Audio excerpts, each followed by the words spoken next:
Hello everyone. Welcome to the topic of logic in discrete mathematics.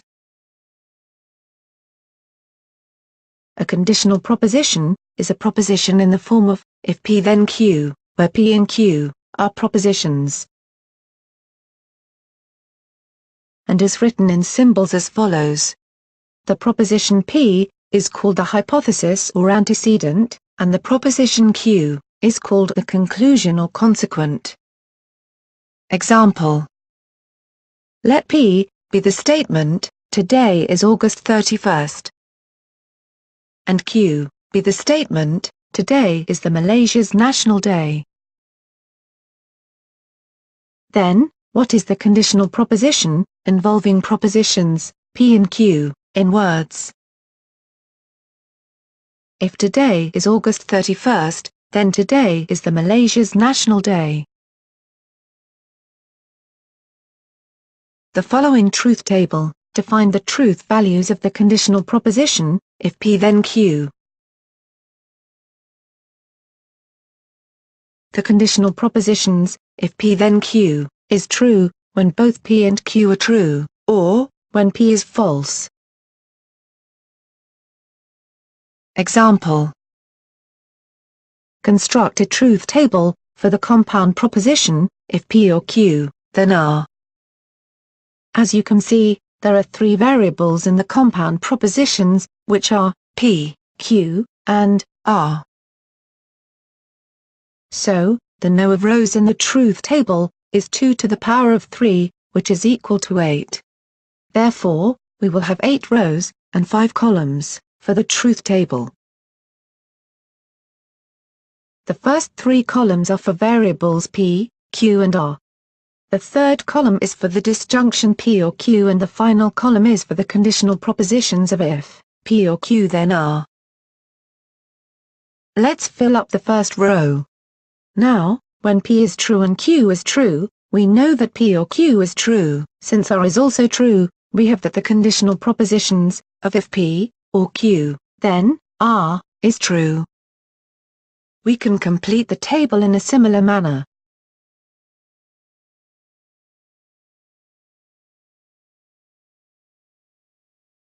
Please note that the sequence of evaluation for the connectives or logical operators are, in the following order, starting with and, or, negation, and finally conditional operator. Another two terms we need to know are hypothesis and conclusion. In a conditional proposition, if P, then Q, P is called the antecedent or hypothesis, and Q is called the consequent, or conclusion. In a conditional proposition, if P, then Q, P is called the antecedent or hypothesis, and Q is called the consequent or conclusion. Other important terms in logic are the necessary and sufficient. The definition of these terms are given as follows. A necessary condition is expressed by the conclusion or consequence that we have discussed from the previous slide. And a sufficient condition is expressed by the hypothesis or antecedents that we have discussed in the previous slide. Let's look at an example. If you don't eat, then you will get hungry. Try to identify the necessary condition and sufficient condition. Necessary condition: you will get hungry. Sufficient condition: you don't eat. What is a logical equivalence? Two propositions, P and Q, are said to be logically equivalent, which is, symbolically, written as P is equivalent to Q, if their truth tables are identical. Consider the following example. The proposition of not P or Q is logically equivalent to the proposition if P, then Q. The truth values for the propositions of not P or Q and if P then Q is given by the following truth table. As you can see, the truth values for both compound propositions are similar for every rows. Converse is another important term in logic.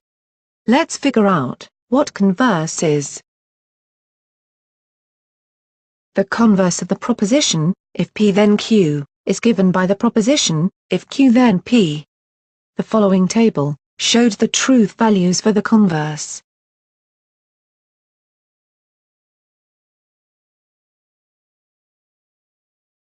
Contrapositive. The contrapositive of the proposition, if P then Q, is given by the proposition, if not Q then not P.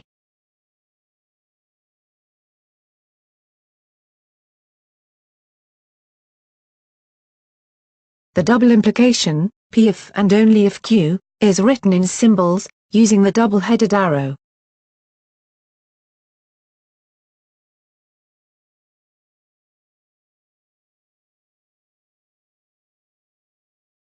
Tautology.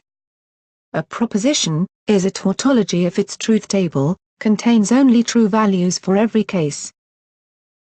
Contradiction. A proposition is a contradiction if its truth table contains only false values for every case. The following clip video is a brief explanation on tautology and logical contradiction. Okay, so I'm going to talk to you about what it means by a tautology and a logical contradiction. Okay, now when you construct a truth table and it turns out that all the results in that last column turn out to be true, regardless of what happens in the previous columns, that's what we call a tautology. And a logical contradiction is the opposite, where all the values turn out to be false.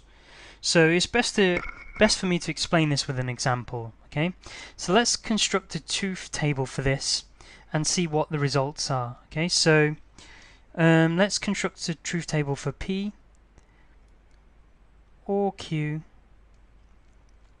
in a bracket or not P. Okay, so this is quite a lengthy statement here, and you've got a bracket, you've got a negation, you've got several ors happening, so let's work it all out. Okay, so and let's show that it's either one of these, a tautology or a logical contradiction. So let's construct a truth table first. Okay, now we always start with P and Q first. Now let's fill those values in. True, true, true, false, false, true, false, false. And right now let's think about what we need to work out first. Now it's up to you where you start, really. I'm going to start with a bracket. Okay, so I'm going to work out P or Q, and okay, let's do that now. Okay, so the word or means it could be P or Q or both. So this one's clearly true. This one's true. False and true. That's well, they're one or the other one, so that's true. Now here is where it's false. Okay, the last one's false because they're both false. Remember, it's P or Q or both. Okay, now I can't do this one yet. Okay, until I've worked this one out. So in the next column, I'm going to work out not P. Okay, so I'm going to work out not P. So not P is basically the opposite of all these values here. So let's work that out. So the opposite of true is false, then it's false again, then it's true, and the last one's true. So the opposite of this column here. Okay, goes here. Now, right, now we can do the or. This or this. Okay, this or this. Right, so this is the last column now. We've got the bracket P or Q against this one. So this or that one. Right, so true or false. It's true and false, so that's true. True and false, that's true. They're both true here, so that's true. And oh look again, there's true again. So this or that one. Okay, so remember, it's only false if both of these columns are false. Well, we don't have two falses against each other, so they're all true. Now this is what we call a tautology. Okay, this is a tautology because this last column, it's true for every single scenario. That's what we call a tautology.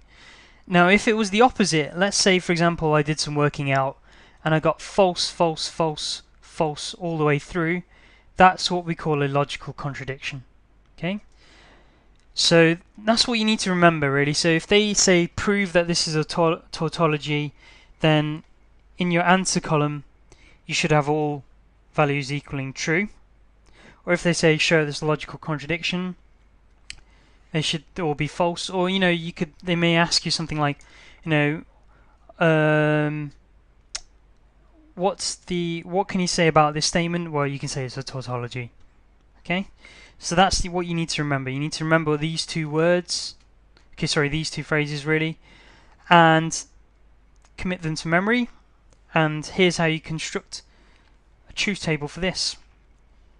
Okay, I'm going to stop it there. I'm going to move on to the next clip. De Morgan's laws for logic. The following pairs of propositions are logically equivalent. A. The negation of P or Q, and the conjunction of not P, and not Q. The negation of P and Q, and the disjunction of not P, and not Q.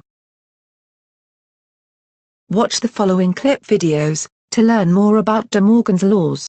Okay, in this video we're going to take an intuitive approach to De Morgan's laws, which apply to logical statements and negations. And I want you to realize that you don't need to memorize these laws, but you can think of them in a way that makes sense. So you can always take them with you wherever you go. And the idea is that, and the laws state that if you negate, this is the negation sign, P and Q, what is logically equivalent to this? So in other words, if you take P and Q and you're always taking the opposite of that, is there another way to do that? Well, there is. If you almost think of the distributive property in some senses, you can distribute this sign. So it becomes, instead of P, you have not P. When you distribute to the sign, instead of and, you have or. And instead of Q, you have not Q. And these things are logically equivalent. And the idea is that, well, let's say we have a truth table with P and Q, right? So we can have P be true and Q be true. We can have one true and one false, and the reverse, right? Or we can have them both false. Now, if we have P and Q, what's going to happen? Well, the end statement's only true when both items are true. Otherwise, it's false, right? Okay, so it's only true in the first case. Now, what happens if we negate that? So not P and Q. Okay, so that means we have the opposite. So instead of true, we have false. Instead of false, false, and false, we have true, true, and true. And we're saying here that this is also logically equivalent. So not P or not Q. But let's first find not P and then find not Q. So basically now we're going to reverse these signs. So we have false, false, true, and true. I'm just reversing these 1, 2, 3, 4 there. And the same thing with the Q, we're going to reverse them. So whenever it's true, it becomes false. Whenever it's false, it becomes true. Right? So we have, and sorry, my handwriting's a little sloppy, I realize. We have false, true, true. So now we have not P or not Q. Right? That's what we're finding. So if we're correct here, and this is why there's no need to memorize, we should get the exact same thing that we get here, because if they're logically equivalent, they'll give us the same output of false and true. If it's not correct, if we made a mistake somewhere, often students forget, is it or is it and? Which one do we do? I can't remember it. Well, plug it into the table here and see which one works. So here, let's plug this in. So first we have an or statement to deal with, and first we have two false statements. That means when you have an or statement and they're both false, it's still false. If one of them is true, it's true. False, true. True, false is true. And then lastly, true or true is true. So here we get false and then true, true, true, which is equivalent to this statement right here. So these two things are equal. That's the first part of De Morgan's law. And the second part follows a similar idea. The second part just says, okay, well, what if we're negating, let's negate P or Q? What's going to happen? as you might predict, a very similar thing will happen here. We negate P and get not P. We negate the or sign and we get end, and we negate Q and we get not Q. And if we don't believe that this is true, we can set up a truth table to test the validity. So let's do that real quick, because like I said, I really believe that there's no need to memorize any of this here. So again, we start with P and Q, although I should do lowercase q, because that's what I'm writing up here. So P could be true, and so could Q. We could have true and false, we could have false and true, or both terms could be false, right? Okay, if that's true, we're trying to test an OR statement here, so let's find out P or Q. Well, remember, with an OR statement, you only have a false result if both terms are false. So that means we'll have true, true, true, and false. Now we're negating that statement, right? We're saying not P or Q, so that would mean, if we follow, of course, the order of operations, we solve parentheses first and then negate that. So that means we'll get the opposite results. We'll get false, false, false, and true. So we're trying to determine, is this logically equivalent? Not P and not Q. So what I would do then is list out not P, list out not Q to see what's happening. And this again is just going to reverse all of our truth values in the first two columns. So we get false, false, true, and false, true, false, true. So we can finish this off finally by saying, well, what's the value of not P and not Q? So with an end statement, again, you only have a true result when both terms are true. So here, right, true and true is true, otherwise we have false results, right? We're looking at these combinations here. So that means we get false, false, false, true, which is exactly the same thing that we got with originally. So these two are equal, and this is in fact correct. So we can quickly set up these truth tables to evaluate if we've written De Morgan's laws correctly. Alright, I hope this helped. Here's an application of De Morgan's laws, one of many. Suppose I have a statement and I want to find the negation of it. This statement says, I got an A or I got a B. Now, this is a disjunction of two statements. This is like P or Q, where this is statement P, I got an A, and this is statement Q, I got a B. Now, De Morgan's laws tell you how to handle a situation like that. In particular, if you look back at something we did earlier, if we want to find the negation of a disjunction, we use this equivalency, which says the negation of a disjunction is not P and not Q. Well, if that's the case, then what I want to do is say if the statement itself is P or Q, then the negation, according to what I just said, the negation of P or Q is not P and not Q.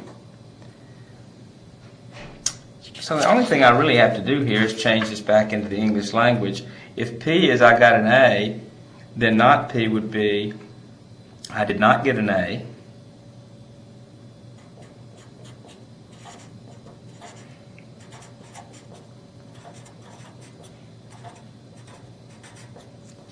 And not Q would be I did not get a B.